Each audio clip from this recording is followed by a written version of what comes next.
Hi, it's Alex Jarrett with Technology Executives Club with another Technology Leader Briefing. And today I've got Tom Irvine from Monticello. Tom, how are you? Doing well. How are you, Alex? I'm doing well. It's great to see you here. And this is the AI report from Tom's recent visit to the Gartner Symposium. Before we get started, just a reminder to watch this video and all of our videos at technologyexecutivesclub.com. Well, Tom, first of all, I understand you went to the Gartner Symposium and you presented it at our recent summit, and the response was so good. I asked you to record this for everybody. So, first of all, thank you for doing this. So, share with us real quickly what this is you're going to present, and then I'll go away and let you present it. And thanks again for doing it. Sure. Thank you for having me, Alex. So every year I go down to the Gartner IT Symposium, Right. and this is a special meeting of mostly CIOs and that level, and where Gartner shares their latest research and thinking around a number of topics that affect us. AI, of course, has been a big part of that, and that's what Yep. this presentation is really focused around. What are they saying around about AI now as we're going into a couple of years since the Gen AI revolution has really taken over? That's great. Well, we really appreciate you. And I think it's really special. As a technology leader, you're giving your perspective of what they're doing, almost like an analyst role of what they're doing. So I think it's great. We appreciate you doing that. I'm going to go away and I'll see you on the end of this. All right. Thanks, Tom. Okay. Thank you, Alex.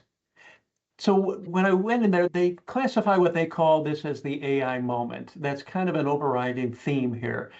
That this is when people look back and will say CIOs and AI leaders either made a mistake or they helped us on a path to greatness. So really an inflection point is really what they're trying to strive at this point. They're big on surveys and responses back from leaders and CEOs and all, and you'll see some numbers in this presentation here. It's a good place to take a look and see what are people thinking out in our world here. 79% of CEOs say that AI has the greatest impact in their industries in the next 3 years. 71% admit that their operating models are not ready for AI-driven world. CEOs are bought in on the whole concept and the idea. They just don't believe that we're ready yet. Gartner calls this the AI reality check here. Big ambition, low readiness. There's the value versus the hype. Right now, most companies see productivity, not profitability, coming from AI so far. The odds of achieving ROI on AI initiatives last year was 1 in 5. 74% are barely breaking even or losing money on AI. Odds of achieving true transformation, which is hoped to be the promise here, is around 20%. 84% of CEOs lack a formal process to track AI accuracy, make mistakes faster than humans can catch them, and Gen AI has up to 25% error rate. Gartner says we need to have an accuracy survival kit. That's one of their recommendations. And then 17% of the CIOs have created agents, 42% plan on doing it in the next 12 months on here. All this to say here, they believe there's an AI adoption gap where the innovation pace of the providers, Anthropic and OpenAI and Microsoft and others, is going at such a high pace, but the outcomes and the customers and what we've been achieving is much less, and that adoption gap is getting larger. This is something that they've documented here at the conference.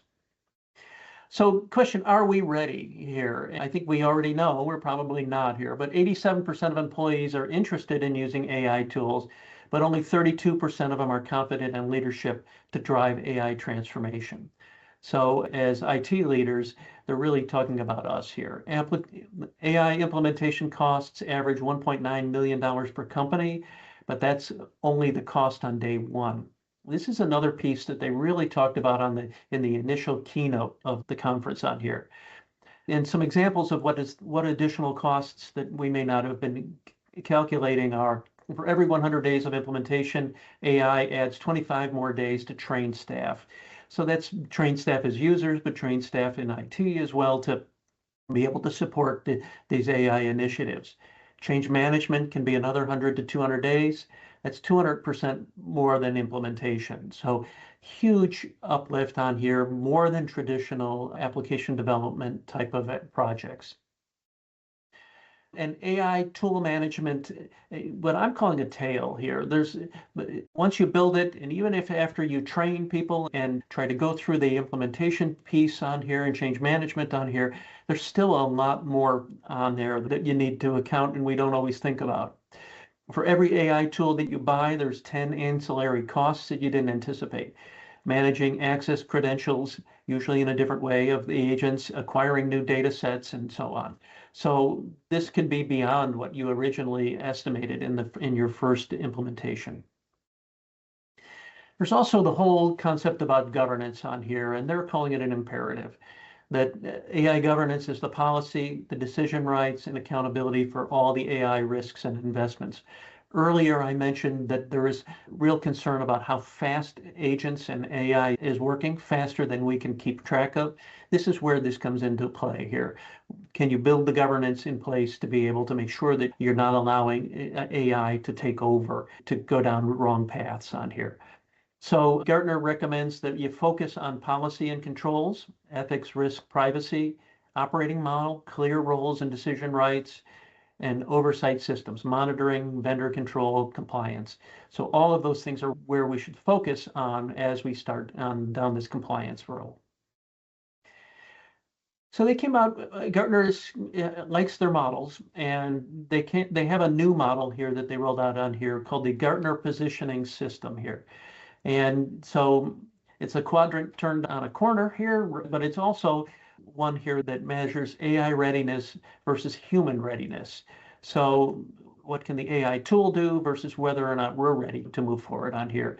And they suggest that you plot where you're at on each one of these. And typically, the AI tool is much further along than the humans are. And then how do you to get to that point on there is really a series of steps that you need to go through and do. Moving on to a little bit different on here, there are a lot of different speakers that they bring in on here. And one of the ones that I thought was really highlighted what change we're going through right now here with this is Peter Hinson. He's a consultant from Europe, and he's coined this term never normal. So we've been through a number of shocks over the last 10 to 15 years, and much of the terminology was around when can we get back to normal? His view is there never will be a normal again. The change is so rapid and changes so much on here that you'll never be able to get back to any on there. You just have to adjust. So it's a state of constant, rapid, volatile change, and that it's always moving. It's characterized by unknown unknowns. We don't even know what we don't know is really what he's saying on there, and we have to get comfortable with that. And then the last one I thought was really critical here is the cost of doing things is decreasing due to technology, but the cost of inaction is increasing. So if you wait for something to be perfect, it's never going to happen and you'll be way behind. He goes into the whole concept of what is AI doing to our workforce? So is it taking our jobs and replacing staff? Well, that's the big fear. 60% of CFOs are expecting that they can reduce headcount due to AI. So that's the key word there is expecting there. That hasn't been achieved in most companies on here. Only 1% of headcount reductions are due to AI today. Here, what they're finding is that it's in addition to those to staff that's already there that they're able to move ahead that way. So it's not about job loss, it's about job chaos. And the job is to settle chaos. So some of that 60% may be not hiring for open positions because you're expecting people to do more with AI. A couple of years ago, Gartner came out and they said that AI will be the most productive for the most junior level staff, that somebody with 6 months experience can gain years of experience by using AI. That was their thought out of the gate. Now, what they're coming back and saying is it's really not that anymore. It's really more of the experienced individual who's gaining the most from AI because they can get more done. They can also determine what's value coming from AI and what's not. A junior level person doesn't understand the quality of the results that come back, and they may just take it all on blind faith, while the experienced person will be able to say that's a value, that's not, and they find what's important to them. And so that has a real impact on structure in organizations. Like do we hire as many junior level folks if our senior level people are doing more work and being able to handle that work? Also, from automation to autonomy. For many years, we've been trying to automate processes, and whether it's in the office or on the factory floor, what's now being moved to is really using agents and agentic AI to be able to do the tasks automatically. They don't quit at 5 o'clock. They can work nonstop. And it's not just what advice do I get back, but really more about how do I empower that agent to be able to make decisions on things that need to be done in the case on there. And Gartner expects those enterprise agents to move beyond chatbots and orchestrate full processes. And then this transformation here does affect the CIO's role here. Organizations face a paradox, more information than ever, but less time to convert it into knowledge, leading to yester work. So this concept is one that they've come out with to say that the way that we've always been doing things will go away, and new ways of thinking about how that regular work is being done. That it's reshaping organizational structures, moving from traditional pyramids to augmented workforces. Similar to what I said, where more senior employees will be doing more of the work through AI, but other ways too of being able to use agents in ways to be able to, and automation in order to be able to do more in that way. And the CIO's role must expand beyond data to encompass full spectrum of information, including content to build knowledge and intelligence. See, the HR and talent organizations may not be the best equipped to identify what's happening in this case here, and CIOs may need to fill in some of that gap. That's just another way of saying what they had said there. So I like this chart here. On the right is that famous photo of the iron workers sitting out for lunch on a beam. And then on the left here is the idea of the future where most of them are robots, right? And this question of how many employees do you have? Hinson was talking about how he went to go visit a startup in Silicon Valley, and he asked that question, how many employees do you have? And the response from the CEO was, I have 300, of which 50 are human. This is, of course, he's a startup and he can create it from scratch, and most of us can't operate in that way. But that's his prediction of the future, is that we will be talking about these agents as if not human employees, but that they are workers in our environment. Another really good presentation was one from the CEO's perspective about what they called wicked messes. And they had identified a number of them, but the one that I think was the most important here was really around the CIO's leadership imperative. So the chart on the right, CEO priorities on there, worried about all the things that CEOs worry about, growth and innovation and all. But 35% of them thought technology and AI in emphasis. Gartner does this survey every year of thousands of CEOs, and this is the highest it's ever been. CEOs get it. They understand that they need to make investments and where things are at. Now, whether they put their money into that is another story, but this is what they're worried about and where they see this to be on here. What they see is that human behaviors in complex businesses are affected here by when technology advances collide. I won't go through all of this on here, but this workforce remixing is where the kind of rubber meets the road for these CEOs, and what they were telling Gartner, that they think that this shift to an AI workforce is inevitable, and the sooner they get on the bandwagon, the better for them. That it will be a mix, and that there will be adjustments and cultural adjustments in organizations and as well. And then, but what they've also identified here is, what does it mean for the CIO here? And what is our challenge here?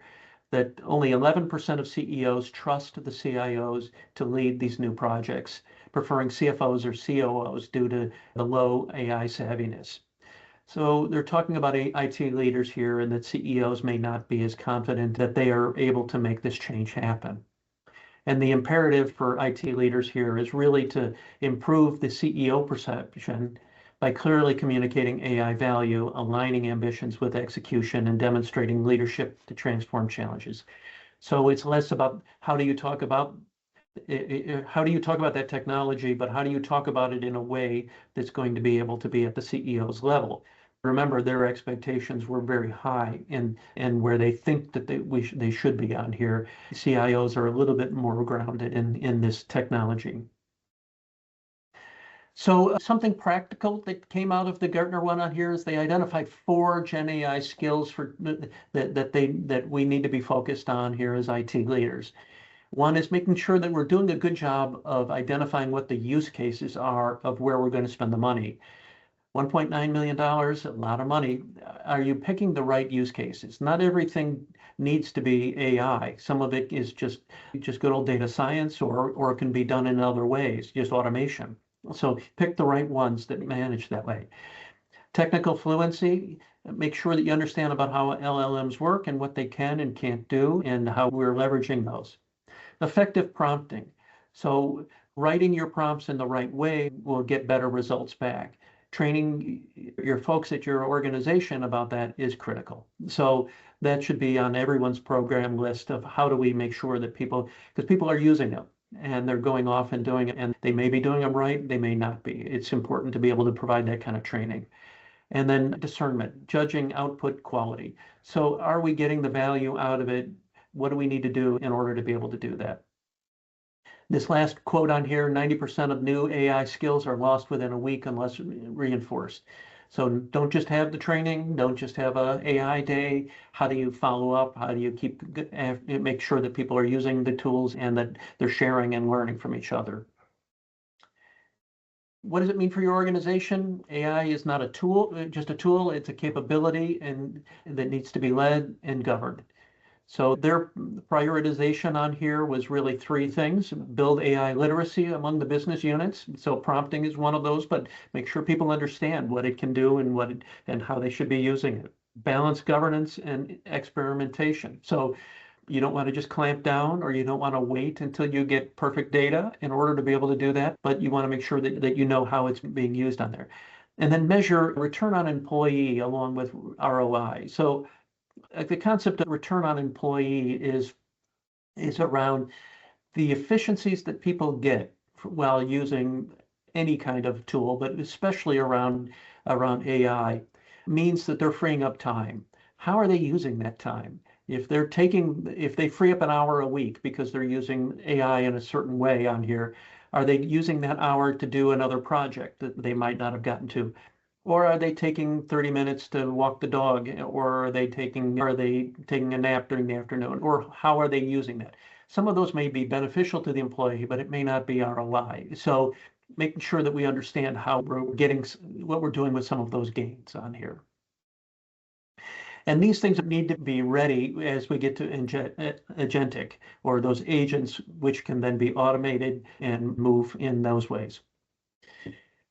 We started off with the Gartner saying that it's a reality check, and this is a point of inflection on here. These are some of the things that they offer, tools that they can help you to work on and to move ahead on here. So I won't go through each one of these on here, but really important steps on here on how to pick the right vendors to work with on there, making sure that it's not a costly distraction and then you get distracted on there. And the final strategic takeaway here, getting value from AI requires enterprise change, not just a new technology. So that's what makes this different than some of the technologies that we've rolled out in the past on here. AI success equals governance plus value alignment plus people readiness. And that goes back to that slide of the things that we should be working on along the way here. And enterprises that reward AI experimentation will be twice as likely to achieve business value by 2027. This is their prediction. These type of things that you're experimenting with and the directions that you're going down on here, you'll be in a much better position, not just logically, they believe in reality here that will work. So thank you very much for your time. I hope that you found value in this presentation.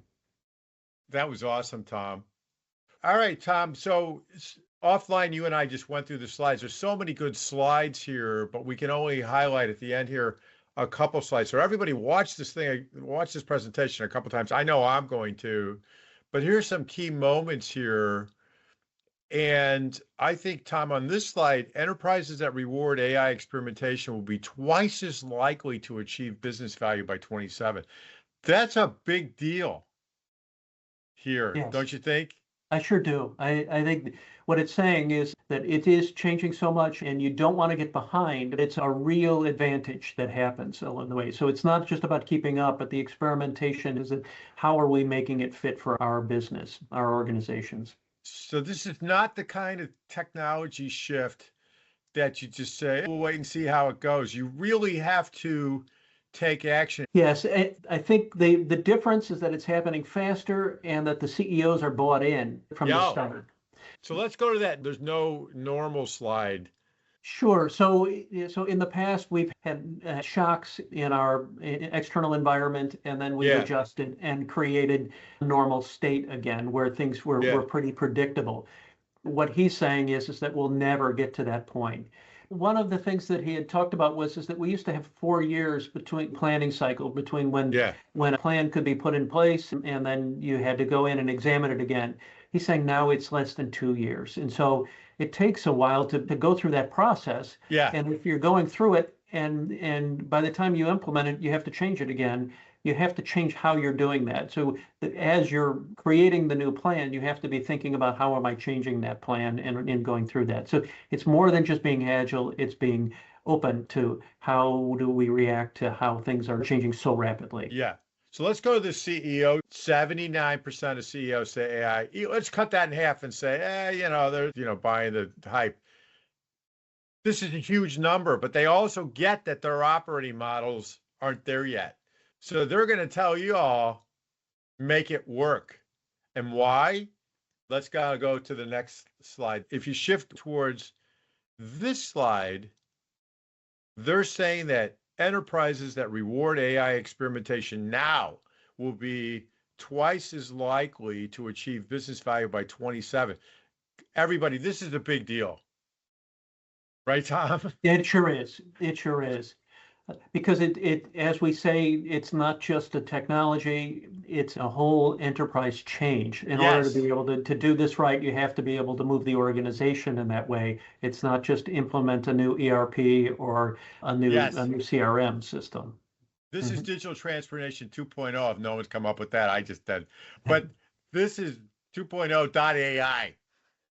Right. I like that. I'll start using that one. But, this is a big deal. So what's the most important thing here for you? I think we started as they recommend here with building blocks, right? Yeah. The AI literacy across all your business units. Make sure that we're bringing up people so that they understand what's coming and that they feel comfortable with it. We have to build the governance and experiment. We saw why the experiment, right? Because that's going to lead to success here. But governance will make sure that it doesn't go bad. And then make sure that we're thinking about the employee on here as well as just the ROI. All right, let's close on this slide, which is evolving the CIO, and your take on this, because to me, once you embrace this, it's very positive that it's an opportunity for everybody, right?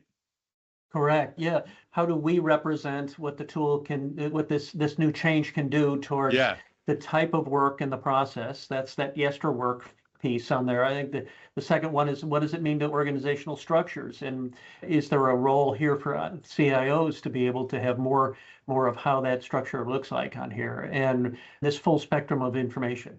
So after we build the trust, after we get the CEOs to see us as the leaders on here, these are the ways I think that we make that happen. Well, I'll tell you, I look at that and I think that's such an opportunity for technology leaders. Tom, thank you so much. Any last comments you want to make before I close it out? No, but thank you very much for the opportunity to be able to present this. That's wonderful. We appreciate you being on our board of advisors and contributing this to the community. This has been Alex Jarrett with Tom Irvine from Monticello. He just presented AI report from the Gartner Symposium, and it was wonderful. And watch it a couple of times. I'm going to watch it like 10 times. And be sure and watch this video again and again and again, and all of our videos at technologyexecutivesclub.com. We're a thought leadership community. This is a perfect example of it. If you want to get involved and help lead your organization through this change, reach out to me and see how you can get involved. Thanks, Tom. Appreciate you. Thank you. Good to see you. Good to see you.